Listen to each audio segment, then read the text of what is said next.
मुझे एक बात समझ में नहीं आती, नोटबंदी होता है तो कहते हैं आम लोगों को समझ नहीं है, जीएसटी आता है तो कहते हैं व्यापारी को समझ नहीं है, जब रोजगार की बात आता है तो कहते हैं यूथ को समझ नहीं है, कोरोना की बात, वायरस की बात आता है तो कहते हैं कि दुनिया को समझ नहीं है, जब मजदूर एक्ट की बात आता है तो कहते हैं किसी को समझ नहीं है, किसान की बात आता है तो कहता है कि किसान को समझ। अर्नब गोस्वामी के शो में 8 दिसंबर को भारत बंद पर बोले संबित पात्रा, पप्पू जी ट्रैक्टर पर सोफा लगाते हैं, ये भी पता नहीं कि आलू जमीन के नीचे होते हैं। किसानों का प्रदर्शन सड़क पर जारी है। किसान नए कृषि कानूनों को वापस लेने की मांग पर अड़े हुए हैं।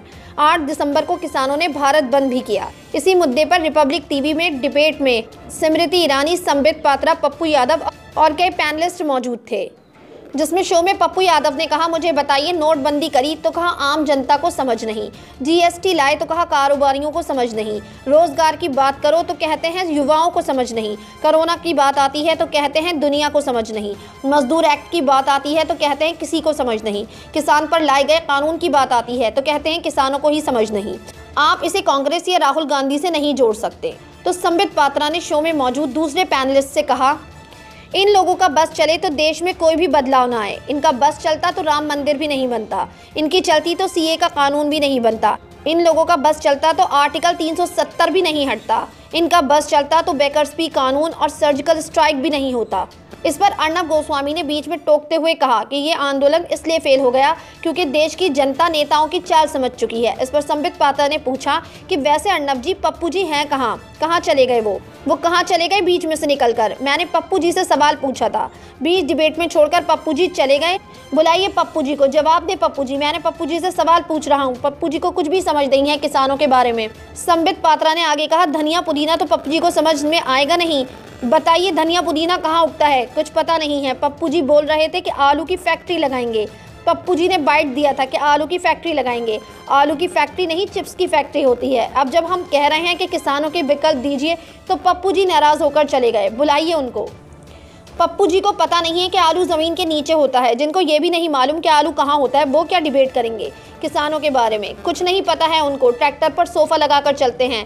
इस पर पैनलिस्ट ने जब स्मृति ईरानी का नाम लिया तो संबित पात्रा ने कहा कि ईरानी जी तो पप्पू जी को हरा कर आई हैं, उनके बारे में कुछ मत कहिए। आप देखिए संबित पात्रा का ये वीडियो जिसमें वो पप्पू यादव पर निशाना साधते हुए नजर आ रहे हैं। संबित पात्रा जी आइए डिबेट पे, संबित पात्रा जवाब देंगे, डिबेट शुरू हो जाए। मुझे एक बात समझ में नहीं आती, नोटबंदी होता है तो कहते हैं आम लोग को समझ नहीं है, जीएसटी आता है तो कहते हैं व्यापारी को समझ नहीं है, रोजगार की बात आता है तो कहते हैं यूथ को समझ नहीं है, किसान की बात आता है तो कहता है कि किसान को समझ। आप पप्पू जी कह रहे थे जीएसटी ले आए, आप नोटबंदी ले आए, आप आर्टिकल 370 हटा दिए, आप यहाँ पर CAA ले आए, NRC ले आए, तो जनता क्या मूर्ख है? देखिए, इन लोगों का बस चले तो इस देश में कोई भी रिफॉर्म ना हो, इन लोगों का बस चले तो राम मंदिर भी ना बनता, इन लोगों का बस चले तो CAA का कानून नहीं बनता, इन लोगों का बस चलता तो आर्टिकल 370 भी नहीं हटता, इन लोगों का बस चलता तो बैंक्रप्सी कानून भी नहीं आता, इन लोगों का बस चलता तो सर्जिकल स्ट्राइक भी नहीं होता, इन लोगों का बस चलता तो हिंदुस्तान में कुछ भी नहीं। बीच डिबेट में से छोड़ के पप्पू जी चले गए। पप्पू जी चले गए, पूछा था ये पप्पू जी को कुछ भी समझ नहीं है किसानी के बारे में। धनिया पुदीना कहने से समझ में आएगा नहीं पप्पू जी को? बताइए धनिया पुदीना कहाँ उगता है, पता है पप्पू जी को?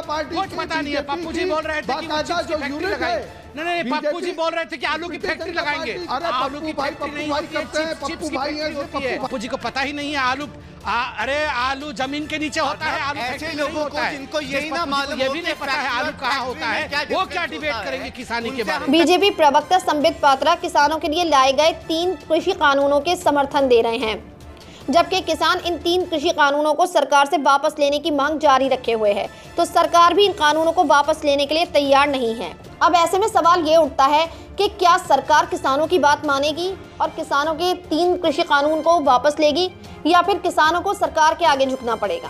खबरों के बारे में अपनी राय कमेंट सेक्शन में जरूर दें। हमारे चैनल को सब्सक्राइब करें, बेल आइकन प्रेस करें ताकि हर खबर आप तक जल्द से जल्द पहुंचे।